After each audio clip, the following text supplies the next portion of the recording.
Halo, assalamualaikum warahmatullahi wabarakatuh. Hai Bunda, hai Mam, hai semuanya. Alhamdulillah ya, kita jumpa lagi di channel YouTube Fitriyanti.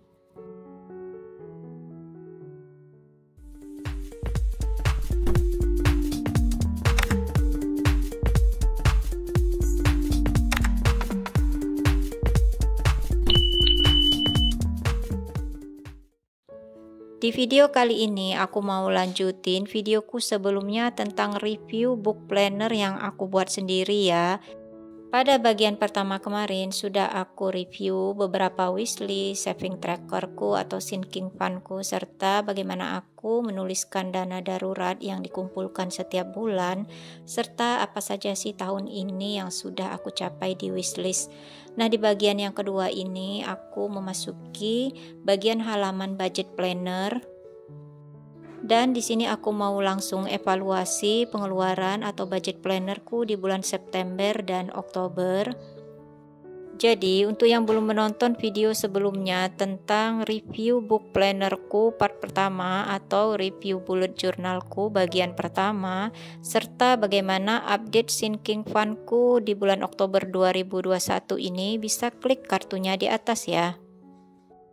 Dan aku berharap video ini bisa menjadi inspirasi untuk yang mau membuat bullet journal atau book planner sendiri, serta yang mau berwirausaha untuk membuat bisnis book planner atau financial planner. Nah, baiklah, langsung saja. Di bagian kedua halaman pertama ini adalah halaman budget planner, di mana di bagian bawahnya ini aku tuliskan income dulu atau sumber penghasilan, bisa dari gaji. Kalau misalnya ada penghasilan sampingan bisa kita tuliskan di sini ya, dan kita tahu total penghasilan per bulan kita berapa. Dan di pojok kanan ada bulan pada saat kita mengatur keuangan di sini.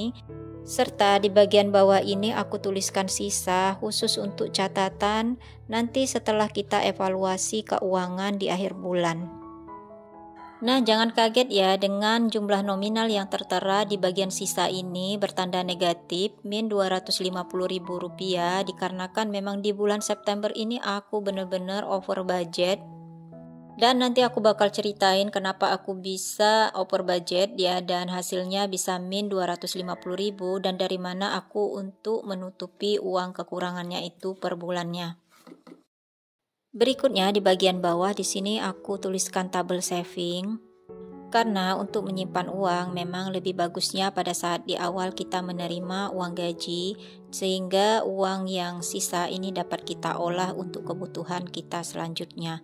Lalu di tabel bawahnya baru aku tuliskan lagi untuk planner kebutuhan yang tetap ya, atau pengeluaran tetap, yang dimana isinya terdiri atas beberapa keperluan yang nominalnya tidak dapat kita ubah lagi ya, atau tidak dapat kita kurangi atau kita batasi. Jadi memang ini wajib dikeluarkan setiap bulan. Di situ seperti ada jasa setrika pakaian, uang les anak, uang sekolah anak, uang mengaji anak. Nah, jadi kita sesuaikan saja dengan kebutuhan. Di tabel berikutnya di sini aku tuliskan kebutuhan pokok, apa-apa saja yang menjadi kebutuhan kita bulanan. Seperti di awal ini adalah wifi atau pulsa. Nah, di sini enggak aku masukkan ke dalam pengeluaran tetap karena biasanya untuk kebutuhan pulsa itu berubah-ubah ya, beda halnya dengan kebutuhan wifi. Nah, karena sekarang keadaannya sudah menuju new normal, jadi aku itu udah bekerja setiap hari keluar, sehingga memang membutuhkan paket data di luar wifi di rumah ya. Sehingga di sini kebutuhan untuk pulsaku menjadi meningkat, dan di sana tertera untuk realnya ya melebihi batas anggaran yang aku keluarkan, sehingga di sisa ini harganya bukan lagi positif kelebihan, tetapi berharga negatif ya, kekurangan sekitar 25.000. Jadi untuk pengeluaran di masa pandemi dengan di masa sudah menuju new normal ini kelihatan ya kalau pengeluaran itu semakin bertambah ya.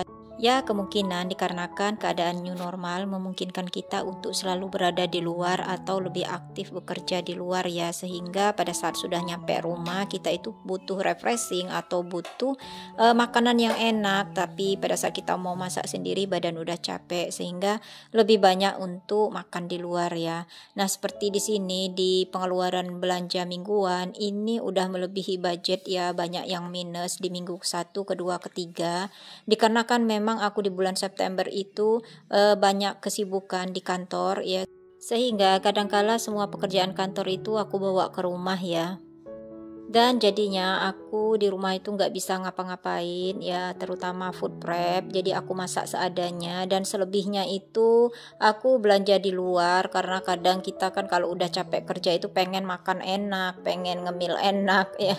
Jadi berbeda halnya dengan kalau kita lagi santai, maka kita bisa masak apapun kesukaan kita ya. Nah, di belanja mingguan keempat, di sana aku udah bisa normal kembali karena keadaannya udah nggak begitu sibuk lagi, sehingga di sana uang belanja mingguan aku nggak minus lagi. Tapi untuk di belanja snack itu minus ya, karena anak-anak itu kan kalau sering ditinggal di rumah atau kita nggak buat cemilan di rumah, dia lebih banyak makan untuk snack ya. Karena bagaimanapun aku tetap harus menjaga kesehatan ya, jadi jangan sampai capek dipaksakan, kemudian akhirnya badan jadi drop. Jadi aku pilihlah yang mana yang prioritas dulu. Jadi untuk kebutuhan pokok di bulan September ini minus 530.000 ya.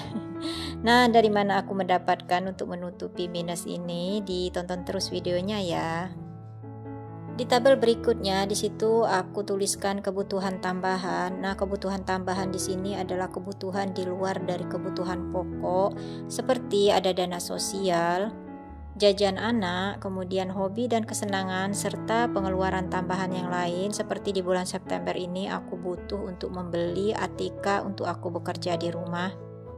Kekurangan kebutuhan pokok 530.000 tadi aku tutupin dari kelebihan di pengeluaran tambahan ini, seperti di dana sosial. Di sini di bulan September jarang sekali yang hajatan ya, sehingga itu ada pengeluaran hanya sebesar Rp250.000, dan sisa Rp250.000 lagi itu aku buat untuk menggantikan minus di kebutuhan pokok. Kemudian ada kelebihan lagi di pengeluaran ATK untuk aku kerja di rumah tadi. Di situ aku membeli kertas HPS dan kuartu sebanyak 2 rem. Jadi hanya pengeluarannya sebesar Rp130.000. Jadi ada sisa sebesar Rp70.000. Nah, jadi di sini dari pengeluaran bulanan untuk September 2021 ada kekurangan sebesar Rp250.000. Itulah sebabnya tadi aku tuliskan di bagian kolom sisa bagian depan itu minus Rp250.000. Untuk kekurangannya tersebut di sini aku ambilkan dari uang dana darurat. Jadi makanya di halaman uang dana darurat tersebut ada catatan pengeluaran sebesar Rp250.000 di bulan September untuk keperluan kekurangan kebutuhan pokok. Itulah sebabnya di bagian note untuk bulan September ini aku tuliskan ambil resiko, bermimpi lebih besar dan berharap besar. Ya, dikarenakan memang setiap pekerjaan itu punya resiko masing-masing ya. Di halaman berikutnya setelah budget planner ada halaman grocery shopping, di mana di sini aku catatkan apa-apa saja keperluan yang ingin dibeli di bulan tersebut. Tujuannya adalah supaya kita nggak kelupaan ya apa saja kebutuhan bulanan yang sudah habis stoknya. Dan di bagian halaman ini sebetulnya tidak hanya berhubungan dengan makanan saja ya, seperti di sini ada tulisan colokan listrik, kemudian kertas HPS sesuai dengan kebutuhan tambahan tadi ya, dan lain-lain. Nah, di halaman berikutnya ini adalah office planner ya, dimana di sini aku tuliskan pekerjaan-pekerjaan yang harus aku lakukan ya, baik itu yang aku kerjakan di rumah atau di sekolah ya, yang berhubungan dengan kantor. Seperti di sini aku harus buat beberapa surat tugas, surat dispensasi, pokoknya yang sesuailah dengan pekerjaanku, dan masing-masing di sebelah kolomnya itu ada tanggal-tanggal pembuatan untuk surat-surat tersebut. Dan yang bikin sibuk juga di bulan September ini, di bagian bawah itu aku harus membuat karya inovasi ya, atau karya ilmiah. Kemudian ada lagi aku harus buat laporan pengembangan diri. Walaupun di laporan pengembangan diri itu aku kasih deadline-nya hanya di minggu ketiga ya, cuman sebentar. Yang lama itu adalah buat karya inovasi, kemudian ada buat dupak, dan buat lagi persiapan untuk berkas-berkasnya. Dan lanjut, setelah halaman office planner ini, kita berlanjut ke halaman budget planner untuk di bulan Oktober, karena aku mau langsung evaluasi pengeluaran bulan Oktober. Untuk income, kemudian saving, dan pengeluaran tetap, ini tidak ada perbedaan ya dengan di bulan September. Dan di sini aku mau langsung evaluasi untuk pengeluaran kebutuhan pokok dan tambahannya ya, karena itu ada khusus kolom yang menyediakan untuk real dan untuk sisanya. Nah, di sini aku mau catat semuanya ya. Mulai dari kebutuhan wifi atau pulsa, di sini ternyata sesuai dengan budget yang aku anggarkan ya, tidak berlebih seperti di bulan September, karena di awal bulan September tadi aku baru menyesuaikan dengan pakai data yang harus aku pakai ya. Jadi di sini tidak ada sisa sama sekali. Kemudian untuk pengeluaran yang kedua adalah listrik sebesar Rp300.000. Ini pas banget ya, di bulan Oktober memang Rp300.000, dan di real itu aku lupa nyatetnya ya, nanti di akhir video itu ada aku selipkan catatan Rp300.000-nya, itu malah aku strip. Nah, lanjut kemudian di pengeluaran untuk bulanannya, aku habis cuman belanja sebesar Rp700.000, dan grocery shoppingnya pernah aku buat videonya ya, karena di sana habisnya Rp829.900 kalau nggak salah. Nah, yang 120-nya itu adalah untuk pengeluaran snack mingguannya ya, jadi nanti ada di bagian nomor yang terakhir. Sementara untuk belanja mingguan, minggu pertama hingga minggu keempat, di sini aku tuliskan di minggu keempat dulu ya, karena ini kan aku sebetulnya catat di notes HP dulu, jadi aku sambil ngelihat HP ini mindah-mindahin pengeluaran per minggu untuk belanja mingguannya. Karena biasanya kalau kita langsung catat di buku itu kadang nggak sempet ya, jadi kita catat sebisanya lewat HP. Dan ketika kita pindahin di buku seperti ini keadaannya udah rapi. Apalagi untuk belanja harian ya, biasanya kita dalam setiap hari itu kadang ada belanjanya ya, belanja apa saja. Misalnya anak-anak pengen makan cemilan seperti martabak atau cemilan yang lain, itu biasanya kita catat di note saja. Dan aku kembalikan itu ke belanja mingguan atau belanja snack ya. Sementara seperti biasa untuk kebutuhan galon, gas, minyak kendaraan ini sesuai dengan anggaran ya, jadi nggak ada sisa. Nah, itu udah aku susulkan ya untuk real dari pengeluaran listrik, dan ternyata aku itu salah tulis juga ya, harusnya 300.000 yang aku tulis di sana, di realnya ternyata aku ketulis 100.000. Dan ini selanjutnya belanja mingguan snack ini selalu over budget ya, nggak tahu aku kenapa dalam beberapa bulan ini. Dan bulan ini untuk bulan Oktober sebesar Rp600.000. Jadi di sisa ini aku tuliskan minus Rp120.000. Nanti kita lihat ya aku ambilnya dari mana untuk kekurangan yang Rp120.000-nya. Jadi sebetulnya pengaturan keuangan ini sebagai alat untuk mengkontrol kita supaya kita nggak terusan untuk over budget. Dan di sini kita tidak dapat menghindari ya, kalaupun kita sudah mengatur keuangan ini dengan baik, tapi jika ada kegagalan kita tetap harus coba dan mencoba lagi ya, jangan sampai kita menyerah. Karena dengan budget planner seperti ini saja kita dapat gagal, apalagi jika kita tidak ada pengaturan keuangan sama sekali. Dan untuk kebutuhan tambahan ternyata ada sisa di dana sosial dan di dana yang aku siapkan untuk keperluan alat tulis kerjaku di rumah. Dengan total semuanya sebesar Rp270.000. Jadi kalau misalnya di bulan September kemarin aku siapkan untuk membeli kertas HPS. Nah, di sini aku memang udah punya schedule untuk membeli tinta warna dan tinta hitam untuk printerku.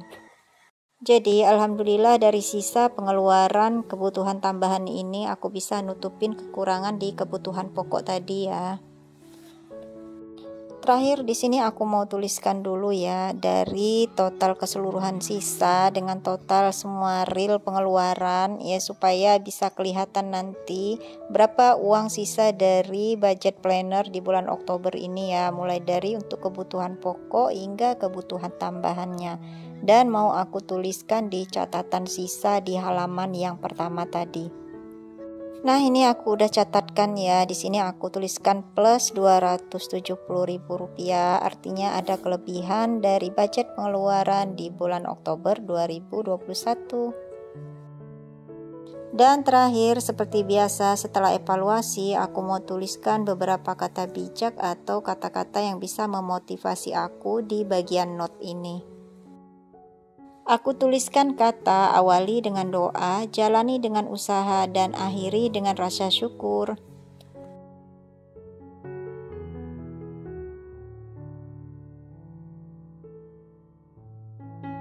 Selesai mengevaluasi, aku mau lanjutkan ke halaman berikutnya seperti halnya di bulan September tadi, yaitu grocery shopping, list-list belanjaan di bulan November nanti. Jadi aku udah cek-cek kebutuhan stok dapur dan di sini aku mulai catat supaya nanti tidak ada yang ketinggalan saat belanja bulanan. Jadi untuk yang penasaran dengan grocery shopping di bulan November 2021ku, jangan lupa ya tekan tombol loncengnya supaya tidak ketinggalan video-video terbaruku. Serta untuk yang baru menemukan channel YouTubeku ini, jangan lupa dukungannya selalu dengan cara klik tombol subscribe, like, komen, serta share ke media sosial yang kalian punya. Baiklah, selanjutnya ke halaman berikutnya, yaitu di halaman office plannerku. Di sini aku udah checklist apa saja yang sudah aku lakukan dan itu tinggal satu, yaitu aku harus memindahkan data di flash diskku untuk nanti aku kumpul ke bagian staff ya di tempat kantorku. Dan ini aku lanjutkan ke halaman berikutnya lagi, yaitu bagian YouTube planner. Di sini halaman ini baru aku buat di bulan Oktober ini ya. Sengaja aku buat lembar YouTube Planner ini supaya aku lebih disiplin dalam nge-YouTube dan lebih konsisten lagi. Sehingga konten-konten YouTube yang aku buat itu menjadi lebih teratur saat aku upload ya. Untuk YouTube Planner ini aku buat menjadi 4 tabel yang terdiri atas tabel minggu pertama, minggu kedua, minggu ketiga, dan minggu keempat. Setiap tabel di situ aku tuliskan kolom schedule, kemudian kontennya apa, serta yang ketiga itu adalah tanggal penguploadannya. Di nomor 1 dan 2 sengaja aku sematkan terlebih dahulu endorsement serta kerjasama dengan Shopee ya. Walaupun belum dikatakan sering mendapat endorsement, tetapi aku tetap tuliskan di bagian atas. Kalaupun ada atau tidak ada, itu tetap aku tulis ya, supaya aku itu lebih ingat nanti pada saat ada endorsement, maka itu yang harus aku dahulukan videonya terlebih dahulu. Di sini aku stabilo konten yang sudah aku upload ya, dan bisa dilihat di minggu pertama itu aku baru mengupload 1 video. Kemudian di minggu kedua ini ada 2 video yang sudah aku upload, artinya aku bertahap ya untuk konsisten. Jadi betul-betul jadwal ini kayaknya membantu aku betul untuk tetap semangat ya membuat konten-konten. Dan kemudian di minggu ketiga di sini aku mulai lebih konsisten lagi dibandingkan minggu pertama dan kedua ya. Karena di minggu ketiga dan keempat ini aku mulai konsisten membuat video 2 hari sekali. Bisa dilihat itu semuanya aku stabiloi, dan di minggu keempat juga sama ya. Serta semuanya ini berjalan dengan lancar sesuai dengan deadline aku mengupload, kecuali untuk yang minggu keempat ya. Di situ aku tuliskan review untuk bullet journalku atau book planner yang aku buat saat ini. Di sana aku tuliskan uploadnya tanggal 28, tapi ternyata aku uploadnya tanggal 29. Dan doakan saja ya, semoga aku tetap konsisten untuk membuat video-video kontenku. Dan demikianlah review book planner part keduaku atau bullet journalku. Walaupun di sini aku ngerasa belum begitu lengkap ya, karena belum ada weekly meal planner serta pengeluaran harianku, tapi aku cukup puas karena aku nggak keluarin lagi uang buat beli book planner. Aku cukup ngeprint aja sendiri di rumah, jadi lebih hemat ya. Terima kasih untuk Bunda dan semua yang sudah menonton videoku hingga akhir. Nantikan video YouTubeku selanjutnya. Wassalamualaikum warahmatullahi wabarakatuh.